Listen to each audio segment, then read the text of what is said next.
Há uma quinta dimensão, além daquelas conhecidas pelo homem.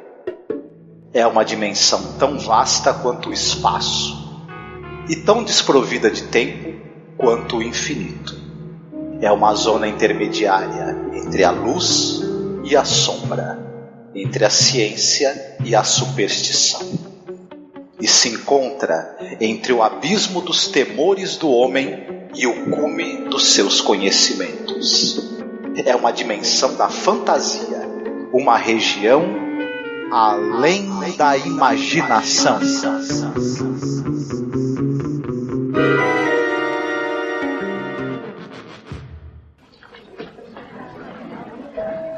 Miss White, this is our manager, Mr. Sloan. Perhaps I can help you, Miss White. Perhaps you can. This thimble, it's dented and scratched. Oh, it most assuredly is. Now, why don't you take it back to the gift department and... Mr. Sloan, I just explained to Mr. Armbruster here I did not purchase this in the gift department. I was taken up to the 9th floor. That's what makes it so difficult to understand. You see, we don't have a 9th floor. I was taken to the 9th floor. I was waited on by a very odd woman. I paid cash. Your receipt? My receipt? I didn't get a receipt, but I paid cash. Look, I gave her a $20 bill and a $5 bill. She gave me this thimble and I... Well, there she is. There's a woman who waited on me. Miss? Miss, I wonder if you'd...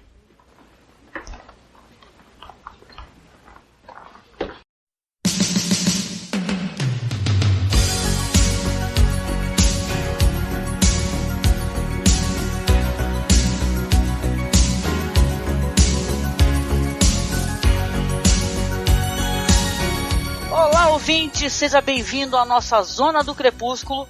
Eu sou a Angélica. Eu sou o Marcos. E eu sou o Paulo Elache, mais uma vez aqui com esse grupo eclético aqui de cinema e tudo. Oh, que cara, que vocês dois são demais. E mais uma vez juntos para falar de um episódio sensacional de The Twilight Zone. Episódio número 34, The After Hours. Tradução, caro Marcos? Depois de horas. Não, isso aí é um filme do Scorsese, mas poderia ser uma boa tradução, né? É algo tipo após o horário, né? Uma coisa assim. Esse episódio é um episódio dirigido pelo fantástico Douglas Hayes, roteiro do Rod Serling, com a Anne Francis, a Elizabeth Allen. Tem mais um elenco aqui interessante também que a gente vai mencionar durante a nossa exposição do episódio. Olha, Paulo, esse episódio aqui, ele é sem nenhuma brincadeira, seria um top 5 meu tranquilamente de The Twilight Zone, viu? Você escolheu muito bem esse episódio, meu amigo. Muito legal, né? É, muito legal. Primeiro que a atriz, ela é sensacional, cara. Ela é sensacional. Inclusive, ela tá em mais um episódio mais à frente do The Twilight Zone. E ela participou também do Planeta Proibido, né? Essa atriz. Sim, sim. Já é falecida, né? Faleceu acho que em 2011, se eu não me engano. Acho que foi isso, 2011. Mas caramba, ela é maravilhosa. O episódio todo, ele é muito legal, assim. Eu, sinceramente, eu vou me rasgar de elogios a esse episódio, cara. Esse tipo de história é aquilo que a gente comentou já em outros programas, né? Que leva aquela ideia do onde eu estou, aquela situação bem... Estou perto do limite, além da imaginação mesmo. Porque algumas histórias parecem mais fantasia, né? São mais voltadas para terror até. Ou então histórias de advertência. Essa daí não é uma história de advertência. Entendeu? Não é aquela que chega, se você fizer isso, vai acontecer isso, né? Não sei se você lembra daquele episódio lá que nós gravamos do Imortal lá, o Jameson, né? Então, aquela é uma história de advertência. Aquela avisa, um cara que fica escroto assim porque viveu muito tempo, ele não tem jeito, né? Bababá, aquele negócio. E eu falei isso porque eu espero que você lance ele antes desse aqui. Não tenho dúvida que vou lançar sim. Realmente, esse episódio também é um dos que eu mais gosto da série. Esses episódios que eles caem mais pro clima do suspense, do fantástico, com alguns elementos de terror. Esse episódio tem elementos, apesar dele de não ser exatamente um episódio pesado, mas ele, pra mim, tem elementos claros também de terror, são os que mais me agradam. Eu gosto muito dos episódios que tem protagonistas femininas também. Estão entre os meus preferidos, assim. Então eu gosto bastante desse episódio. Legal, então. Então a gente realmente já falou algumas coisinhas sobre essa atriz maravilhosa aí, que ela também é do Planeta Proibido, eu não sabia, né? Ela é muitíssimo talentosa, ela é muito bem creditada aí no IMDB, né? Tem uma longa linha de crédito do IMDB. E, cara, é impressionante, assim. Pra mim é um episódio que tem realmente um plot twist muito bom, muito interessante. E algumas curiosidades referentes, de repente, a maquiagem e tal. Algumas coisas que a gente pode falar mais à frente. Nós temos, então, a seguinte história. A Marsha White, interpretada pela Anne Francis, está procurando um presente para sua mãe em uma loja de departamentos. Ela resolve comprar um dedal de ouro. Ela então vai entrar no elevador, o elevador vai se dirigir ao 9º andar, embora o indicador dos andares só mostre até o 8º, né? Spoiler. Ela chega no 9º andar, repara que o andar está meio estranho, meio vazio, se vira ali para reclamar com o operador do elevador e realmente o cara já fechou e já desceu, né? Ela acaba tocando ali uma campainha de serviço e vai ser abordada por uma vendedora que é no mínimo esquisita, assim. A vendedora, ela tem uma certa intimidade com ela, meio forçada, chama ela pelo nome, a dado momento chama de Marsha, pergunta pra ela assim, aí você está feliz, né? Aí a Anne é ótima, né, essa atriz, que ela pega, isso não é da sua conta, né, algo assim, né? Não é da sua conta, ela se sente muito incomodada ali com essa certa intimidade forçada ali da vendedora, né? Aí ela fala ali, eu vim comprar aqui um dedal de ouro e curiosamente nesse andar cheio de balcões vai ter exatamente o único produto que ela quer comprar, é apenas um, que é esse dedal de ouro. Aí ela compra, tá meio irritada já inclusive com o comportamento da vendedora e fala assim, olha, eu vou pagar aí, sei lá, $25, não sei quanto, pega aí. E tal, e pega e vai embora, né? Aperta ali o elevador e tal, vai embora. Quando ela está no elevador, ela começa a reparar que o produto que ela comprou tá meio arranhado e tá meio amassado, né?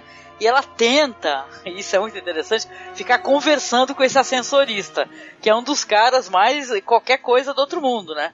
E ficar pedindo pra ela não ficar olhando pra ele, não me olhe nos olhos. Aí ela chega lá embaixo, ela procura o setor de reclamações. Depois corta ali para uma cena onde está o gerente conversando com talvez o supervisor ali dos vendedores, né? E tá falando, olha só, ela tá exigindo aí que a gente faça a troca do produto, só que ela fala o que comprou ali no 9º andar, pô. Só que a gente não tem no 9º andar, tem que alguém explicar para ela. Aí o gerente geral, aparentemente da loja, vai lá conversar com ela está lá, né, muito brava, aguardando, porém enquanto ele está ali conversando com ela, vai ser o primeiro tan do episódio, porque a Marsha se vira e ela vê que a moça que estava atendendo ela lá no 9º andar era uma manequim. E daí, minha gente, eu vou deixar pra gente discutir o restante durante o episódio. Vocês...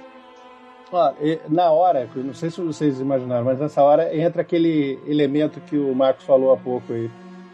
Aquela sensação de, caramba, aquilo está assombrado, né? Essa ideia, né? O que essa mulher fez aqui? Então, será que essa mulher, ela tá morta? O que, sei lá, assombrou e tomou conta, igual, sei lá, alguém que possui um sapato, um boneco, alguma coisa, né? Então, o boneco assassino, né? Lembra? Então a gente fica preocupado e eu fico... Será que isso aqui vai pro lado do terror? Eu ainda não tenho ideia do que vai acontecer, né? Não sei se vocês sentiram a mesma coisa. Olha, uma coisa que eu reparei assim, senti, claro que você tá falando, mas eu acho que o episódio ele quer também, de certa maneira, colocar questões como consumismo, né? Porque é uma coisa meio caótica, né? Você lembra até daquela obra do Romero, né? E tal, né? Do Jorge Romero. Esse negócio dela tá naquela loja e, tipo, ninguém tá dando bola pra ninguém, né?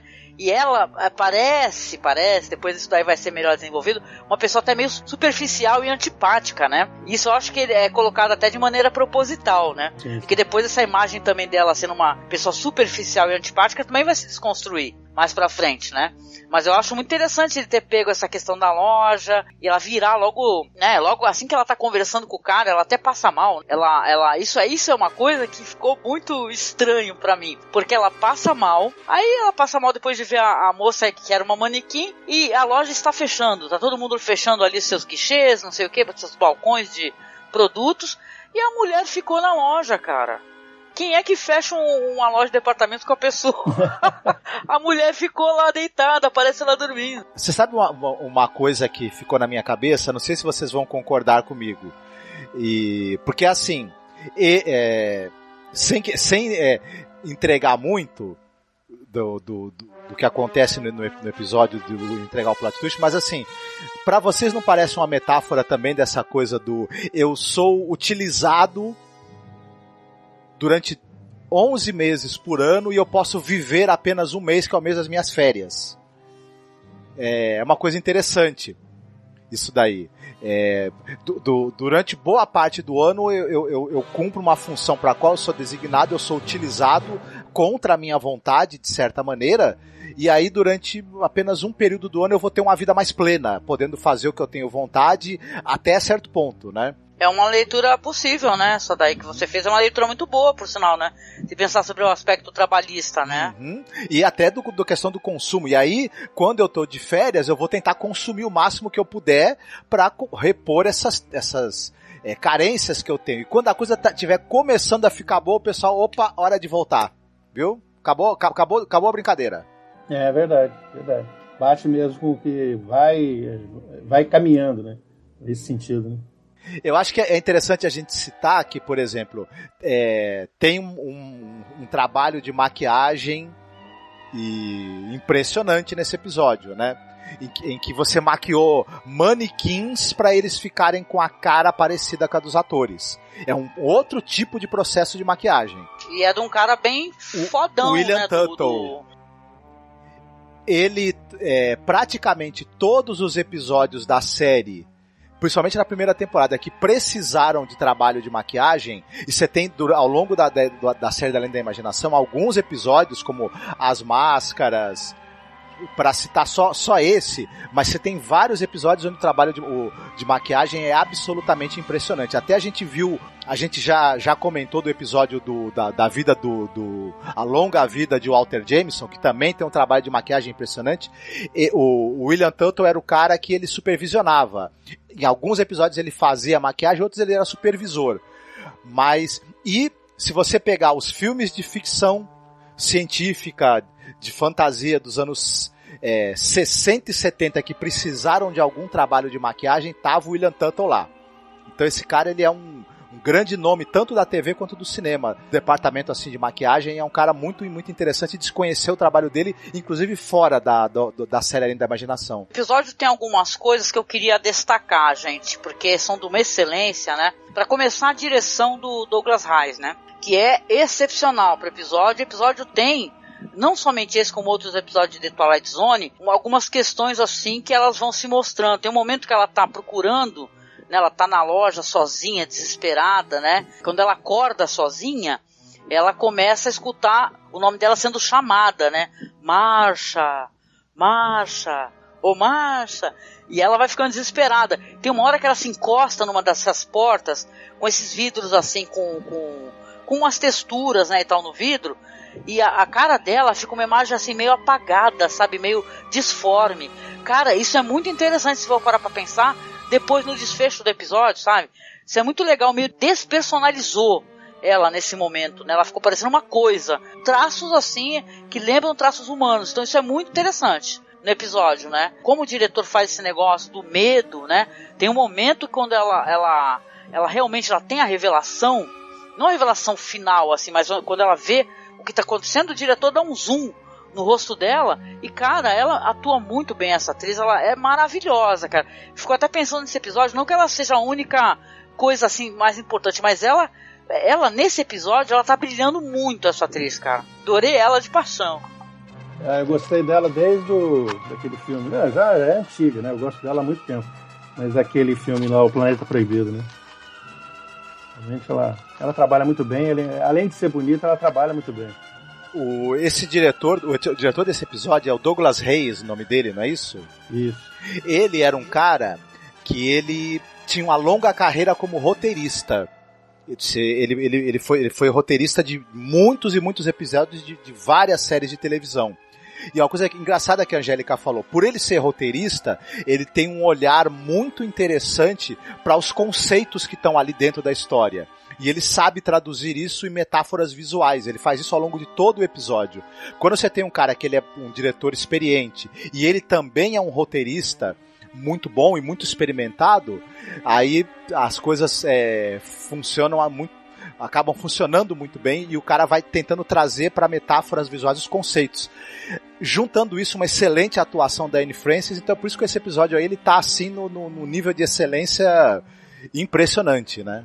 Mas então, o que eu gostei, essa parte desse episódio, é o lado mais de ficção científica, aquele lado do espanto que causa maravilhamento, né? E aquela sensação de que algo estranho está acontecendo. Desde o começo, ela não está sendo bem atendida naquela loja. No começo você vê assim que parece que ela está voando ali na loja também, né? Então as pessoas não dão muita atenção, né? E quando ela pergunta, não, vai ali, é naquele lugar, ou então pega o elevador, ela foi. Era não se lembra, era 3º andar, né? Alguma coisa, né? Que a mulher mandou ela ir, né? Pra ver, você quer, o que você quer? Não sei, eu tô procurando. Você vê que naquele começo, até ela chegar no 9º andar, ela não sabia o que ela queria. Ela só tava querendo ver isso. Ela pergunta do dedal só lá em cima, no 9º andar, né? Eu quero um dedal. Eu vou dar pra minha mãe de presente, não sei o quê. E aí ela encontra lá, né, com aquela vendedora estranha, né? A única vendedora naquele local que parecia mais um depósito, né? Era um andar mal feito, né? E a vendedora fala pra ele, tudo bem, então leva o dedal, né? Mas ela fala assim de um jeito tão estranho, tá aqui, é o dedal aqui, mas só tem isso aqui, é esse dedal. Não é o que você quer, não sei o quê. Aí e naquela hora eu pensei que era algo mágico, fantástico, né? Mas você vê que lá embaixo, quando ela desce para reclamar, como nós falamos antes, as pessoas viram o dedal existe, então ele é um material real. Então aquilo não foi um sonho dela, não foi uma alucinação dela, então aquilo aconteceu. Ela pegou de algum lugar ou ela recebeu de algum lugar e ela pagou por isso, só não tinha recibo, né? Aí que foi essa história do recibo e tudo, né? Aí ela vai, encontra com aquele boneco, ela desmaia, né? E cai naquela parte que você falou da loja, né? Ela tá sozinha à noite, né? Que é um absurdo também, né? Mas tudo bem. Foi o esquecimento dela lá, né? As pessoas esqueceram ela lá, que deu a continuidade para a história. Deu pra gente entender que ela vai ter que voltar para o 9º andar. Porque era a única coisa, né? O elevador abre e fala, é hora de você vir. Tipo, venha, né? Venha pra cá, porque a solução do teu problema vai ser aqui em cima. Então ela vai. O único lugar que abriu, né? Sim. Não, eu tenho que contar mais ou menos o desfecho do episódio, senão vai ficar muito longo o podcast. Mas olha só, o plot twist do episódio, ele é muito interessante na minha opinião. Principalmente se a gente for avaliar o remake que foi feito em 86, né? Na nova edição lá, The New Twilight Zone, né? Sim. É o seguinte, a Marcia, na verdade, ela começa a escutar essas vozes e tem todas essas cenas que são praticamente um filme de terror, né? E com os manequins ali, ela percebe que essa voz vem dos manequins, até que ela vai andando de costas até o elevador e, nossa, ela é levada novamente lá para o 9º andar. Quando ela chega no 9º andar, os manequins estão lá, vivos, movendo-se em direção a ela, e dá um absurdo desespero nesse momento, né? Você fala, what the fuck, né? Filme de terror, né? Mas começa a conversar com ela, a dinâmica é muito interessante, começa, poxa, você não lembra quem você é? Poxa, tenta lembrar, olha o que a gente faz sempre nesse período, você lembra de mim, não sei o quê, mas sabe, com uma certa tranquilidade, o medo dela vai passando, porque ela vai recordando o que ela é, né? A Marcia, ela é um manequim, né? E o Marcos até fez esse link muito interessante com a questão do trabalho, eu achei isso muito legal, e dá uma certa tristeza também, né, quando a gente para pra pensar. Mas assim, ela e os outros manequins dessa loja de departamentos, uma vez por ano, por 30 dias, eles se tornam humanos, né, adquirem vida e vão ficar, né, andando pelo mundo e tal. Tanto que a outra que a atendeu e começou a perguntar para ela, pô, você está feliz? Ela estranhou essa pergunta, achou uma ofensa, era porque na verdade era a vez dela, né?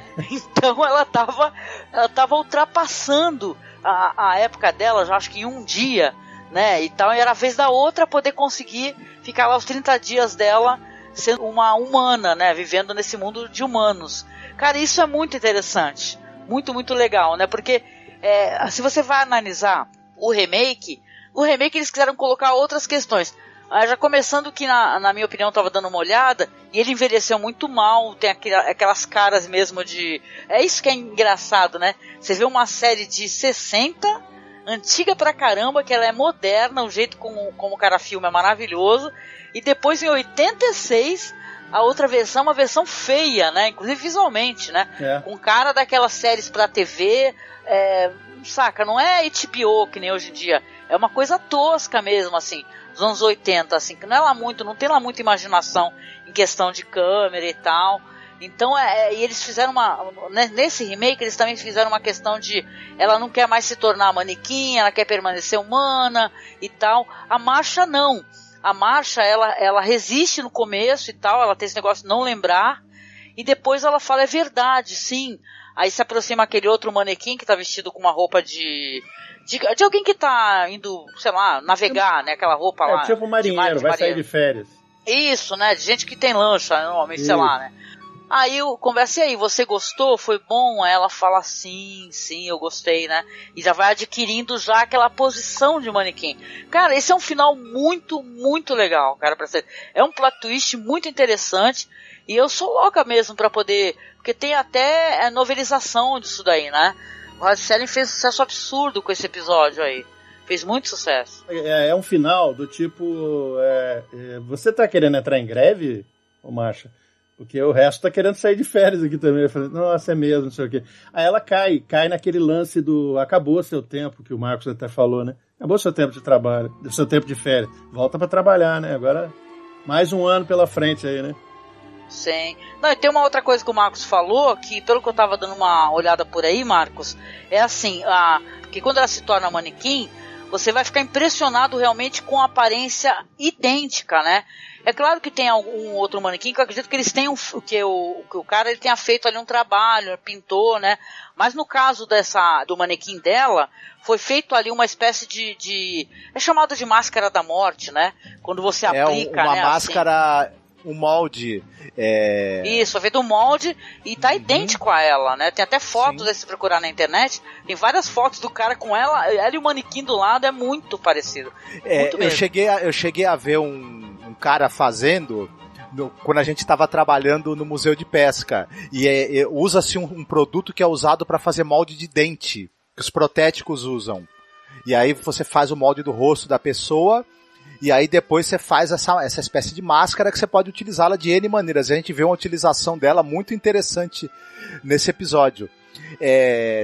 Tem um negócio também nessa história que também pra mim é meio assim, você quer negar a sua natureza, mas o seu inconsciente ele vai te pregando peças e fazendo você se reaproximar dela, né? Mesmo contra a sua vontade. Na verdade é você mesmo que tá deixando as pistas pra você resolver esse mistério de quem você realmente é, né? Mas é uma verdade que você não quer ver, mas que você mesmo acaba revelando. Interessante. Muito interessante mesmo. E outra coisa, só que a gente tá falando de férias aí, né? Vai ficar difícil pro pessoal sair de férias, porque tem 13 manequins lá no... Não dá pra todo mundo sair, né? Durante um ano, pelo menos. Vai ficar passando. Um deles é folguista, ele fica cobrindo as férias dos outros. Não, o lance é assim, né? Quando você para pra pensar, é o tal negócio. Enquanto o manequim tá lá sendo manequim, tomara que não aconteça nada com ele então, né? E se acontecer não vai ter férias, né? Então é triste. Aí acho que é o lado meio mágico. Eles dão um jeito de sumir da cara. Por isso que não existe o nono andar, né? Quem chega lá é só manequim, né? Pois é. E aí, gente, no rol das recomendações, o que a gente tem pra recomendar de bom aí, Paulo? Tem alguma coisa relacionada que te recorda? Alguma outra obra? Tem, eu só espero que vocês não deem risada, né? Porque é aquele filme Manequim de 87, vocês lembram? Anos 80, esse daí eu assisti no VHS, pô. Então, mó divertido. Kim Cattrall era, lembra? Daquela do... A Kim Cattrall, isso mesmo. Ela era o manequim. Cara, é um filme que é divertido, vale uma revisão, viu? Quem não assistiu ainda, procure, que você acha que você vai ter uma Esse daí eu acho que se for fazer revisão, ferrou, rapaz. Não, ele é altamente problemático. Melhor guardar na tua cabeça. Não, ele é altamente problemático, mas... Ele é divertido, mas eu lembro que ele é meio galhofa, né? Mas a premissa dele ia ser essa também, né? Aliás, pode contar como é que é, Paulo, mais ou menos. Tu lembra como é que é? Porque eu lembro. Você lembra? Não, eu preciso rever agora. Eu sei que é um rapaz que ele faz um manequim, né? Aí ele se apaixona. Não, ela é uma princesa, uma parada assim, egípcia, sei lá. Olha, gente, tô falando de cabeça e eu posso estar falando uma parte de bobagem. Mas ela se torna uma manequim por causa de uma magia e tal, um negócio assim. E aí ela vai parar depois, ela tem lá uma longa trajetória lá e tal, vai parar nessa loja e de vez em quando ela se torna essa mulher maravilhosa que é a Kim Cattrall, né? E ele vai se aproximar dela. Mas que eu lembro tem um lance lá, ela era uma pessoa importante, ela não era um manequim genérico. Eu pensei que ele tinha criado o manequim. Não, ele não criou. Agora eu tô vendo aqui, ela é do ano 2514 a.C. Ah, é bem velhinha, hein? É um manequim bem velho. Ai. E você, Marcos, qual que seria a recomendação? A editora Abril, ela publicava uma série chamada Graphic Novel. Isso nos final dos anos 80, início dos anos 90. E começou com HQs de super-heróis da Marvel, enfim, da DC, só que ela começou a publicar alguns materiais diferentes. E o número 25 é uma história de um desenhista e roteirista espanhol chamado Pasqual Ferry. E a história chama-se Crepúsculo. Essa revista não é muito difícil de ser encontrada, as pessoas conseguem encontrar em sebo, na estante virtual, etc. É uma história interessantíssima de um cara que ele acha que ele é uma pessoa normal, mas na verdade ele não é, e começam a aparecer algumas dicas ali sobre a verdadeira natureza desse cara. E a gente vai junto com ele tentar acompanhar uma odisseia dessa descoberta, né, de quem ele realmente é e qual é a verdadeira natureza dele. É uma história interessantíssima, vale muito a pena ler e possivelmente o pessoal vai achar uns paralelos com esse episódio do Além da Imaginação. Legal. Ah, legal. Pô, eu vou numa coisa até interessante, né, porque pra mim, me recorda de certa maneira, tá dentro da temática, eu vejo até inclusive como uma inspiração pra Westworld, né.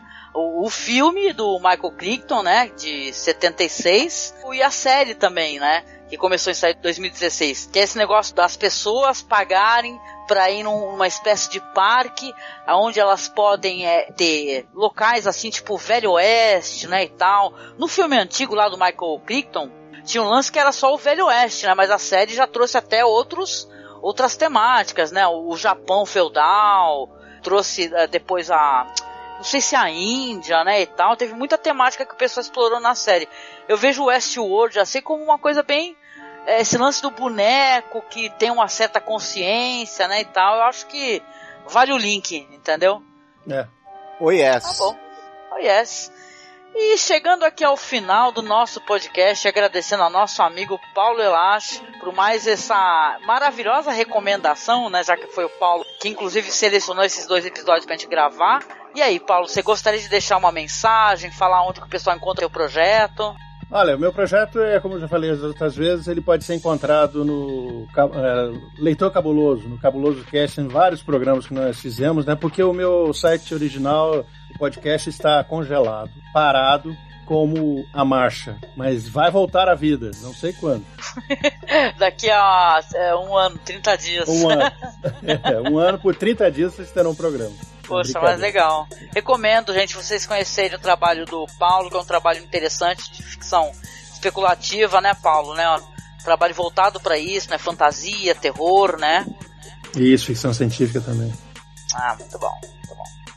E, Marcos, chegamos ao final do nosso podcast. Você teria alguma coisa para dizer ao nosso ouvinte querido? Aproveitem bem as férias de vocês, né? Aquele período do ano em que vocês podem frequentar lojas, comprar coisas e passear livremente por aí durante o dia todo. E também tratem bem os manequins, né? Porque nunca se sabe se você qualquer hora não vai descobrir que é um, né? É verdade. Eu só tenho uma coisa a cantar. Manequim, seu sorriso é um colar de marfim. Beijo, tchau e até o próximo podcast. Tchau, um abraço, gente. Fiquem bem, se cuidem.